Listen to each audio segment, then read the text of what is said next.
3 mysterious text messages, a fake letter in our mailbox, and the most twisted justification for revenge cheating I've ever heard. Sometimes the internet doesn't just connect people, it teaches you exactly how to catch them in their lies.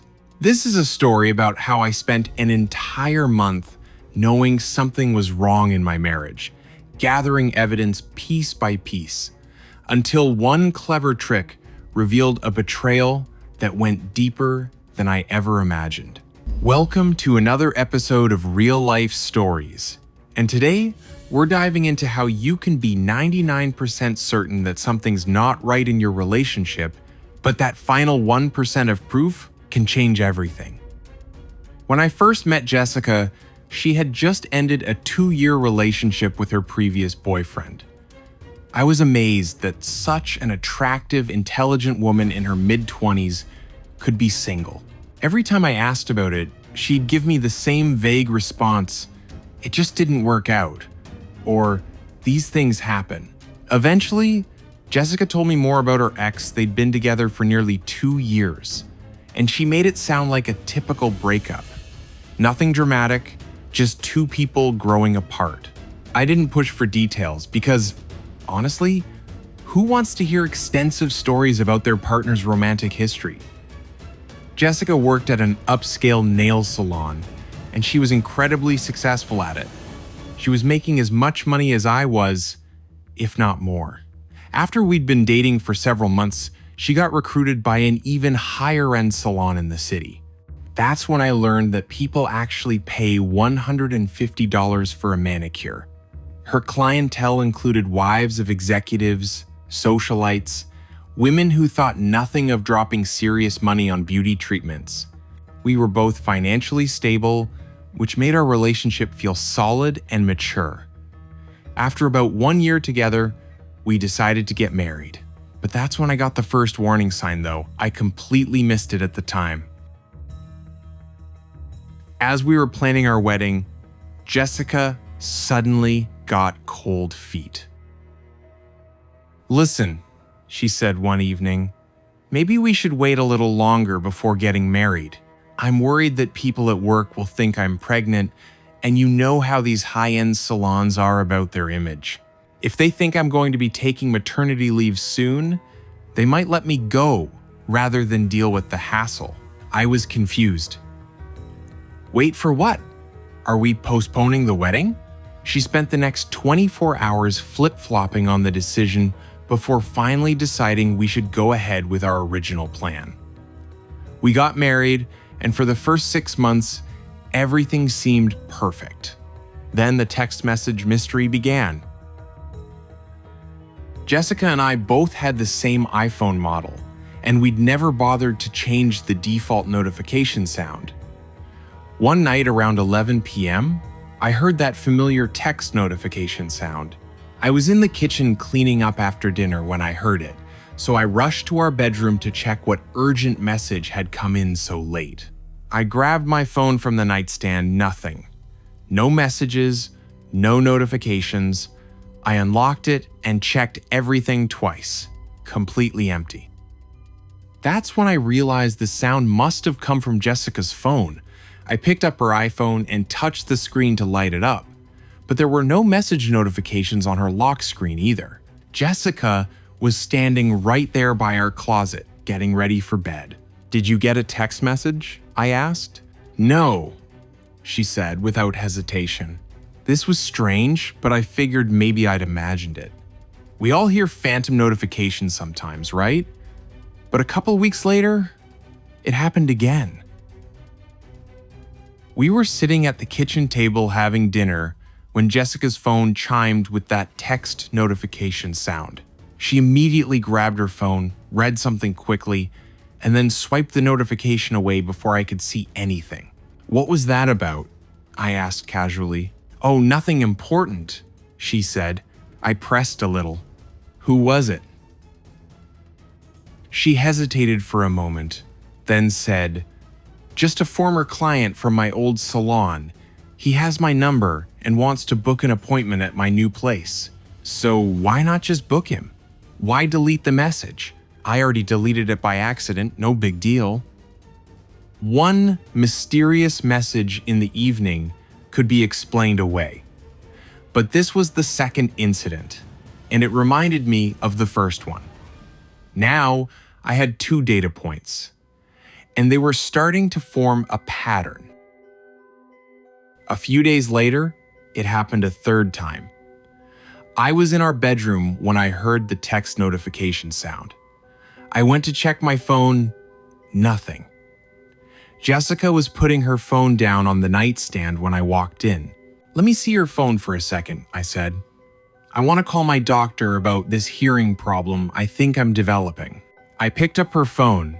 No new messages visible, but when I checked her message history, the most recent text was from 8 p.m.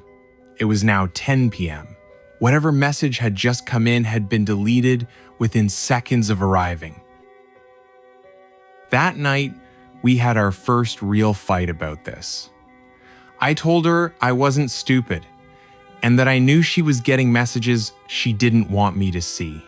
She stuck to her story about former clients, but the atmosphere in our house became tense. Here's the strange part.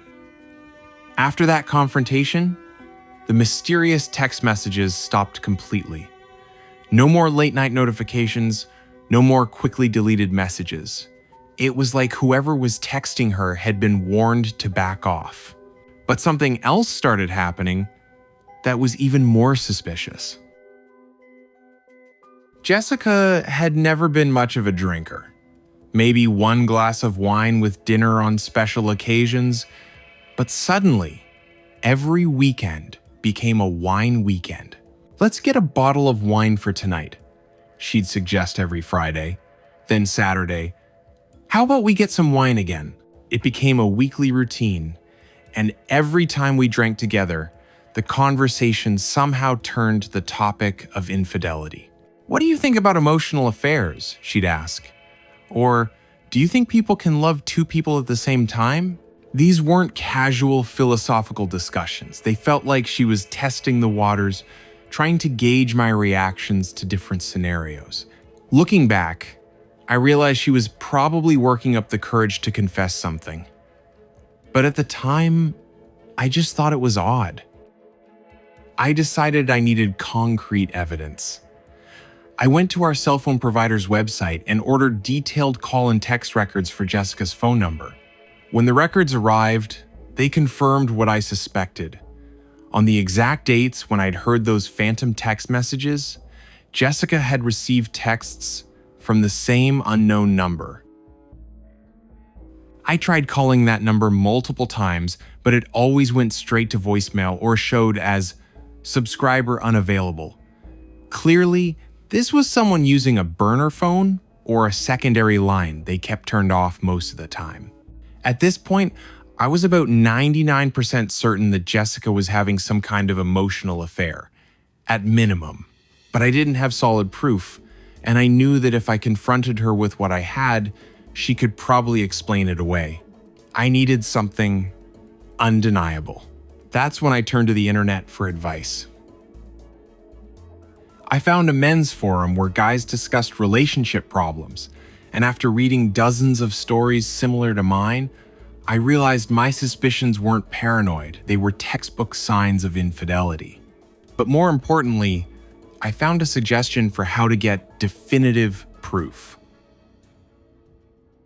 This is where the utility bill trick comes in, and you're going to be amazed at how simple and effective it was. Every month around the 20th, our utility bills arrive in our mailbox. Both Jessica and I have keys to the mailbox, and whoever gets home first usually collects the mail. It's such a routine part of life that nobody pays much attention to it. I went to work early one morning and typed up a letter addressed to me personally. The envelope looked official, and I wrote "personal and confidential" in the corner. Inside the letter was a simple message. Your wife Jessica is having an affair with phone number, the same number I'd found in her text records. On the 20th of the month, when the utility bills arrived, I didn't remove them from the mailbox. Instead, I added my fake letter to the pile and left everything there. That evening, Jessica came home before me. When I got home, I didn't see any mail on our kitchen counter where we usually put it. The next morning, I checked our mailbox with a flashlight before work.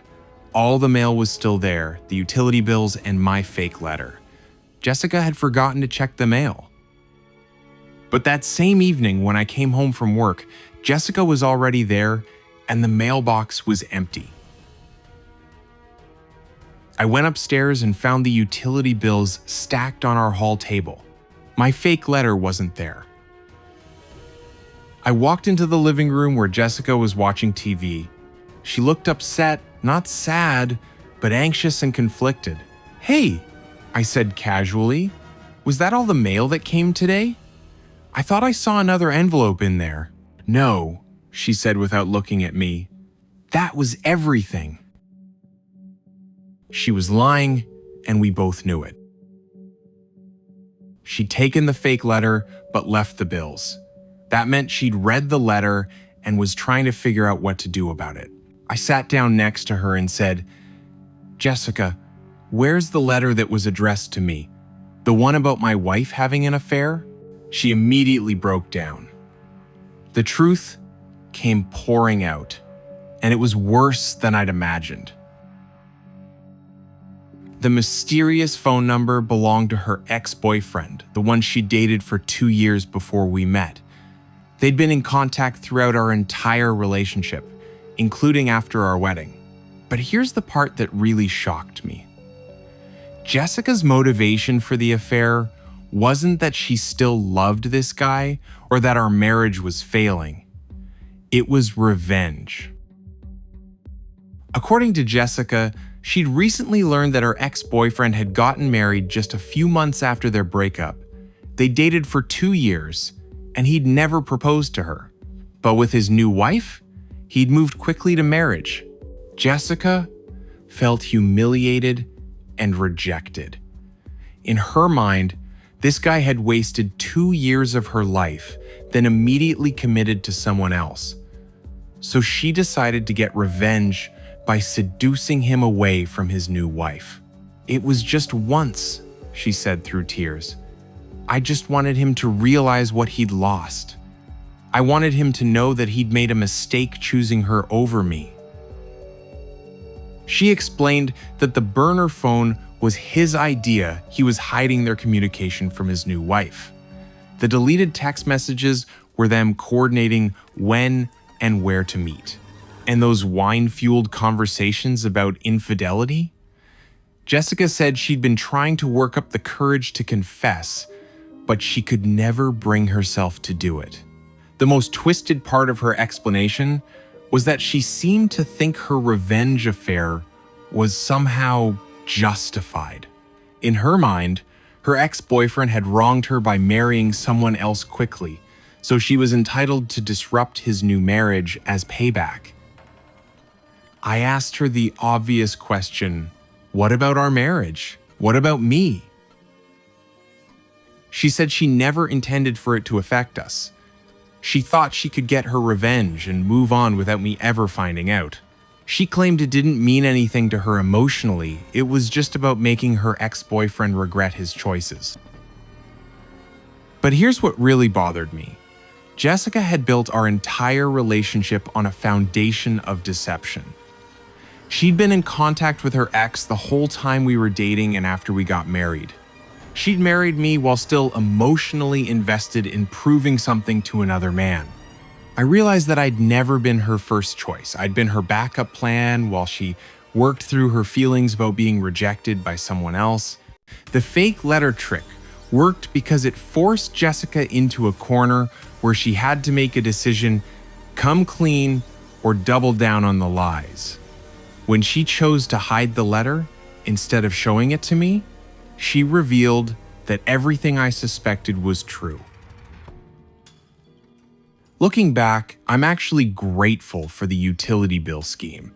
Without it, I might have spent months or years with lingering doubts, never getting the full truth. Instead, I got complete confirmation and a full confession in one evening. Jessica and I divorced 6 months later. During the divorce proceedings, I learned that her ex-boyfriend's wife had also discovered their affair and was filing for divorce. So Jessica's revenge plan ended up destroying 2 marriages, his and ours. The irony is that Jessica got exactly what she wanted. Her ex-boyfriend was single again and could see what he'd lost. But by then, Jessica was also single, facing the consequences of her choices. I often wonder if they ended up together after destroying their respective marriages. But honestly, I don't care. 2 people who would betray their spouses for revenge probably deserve each other. The lesson I learned is that some people never really move on from their past relationships. They carry that emotional baggage into new relationships and make decisions based on old wounds rather than current reality. Jessica married me, but she was still fighting battles from her previous relationship. I was collateral damage in a war I didn't even know was happening. If you've ever felt like your partner was hiding something but couldn't prove it, trust your instincts. The phantom text messages, the deleted conversations, the sudden changes in behavior, these aren't coincidences. They're patterns, and patterns reveal the truth if you pay attention. And if you've discovered that your relationship was built on lies about past connections, you know how devastating that revelation can be. It's not just about the physical betrayal, it's about realizing you were never really the priority you thought you were. The fake letter trick worked because it gave Jessica a choice: honesty or deception. When she chose deception, even when confronted with evidence, it told me everything I needed to know about her character. Sometimes the most sophisticated surveillance isn't hidden cameras or private investigators. Sometimes it's just understanding human psychology and creating a situation where the truth has to come out. The next story I'll be sharing involves a discovery that makes Jessica's utility bill confession look straightforward. Stay tuned, because some betrayals are so elaborate that they require multiple revelations to fully understand what really happened.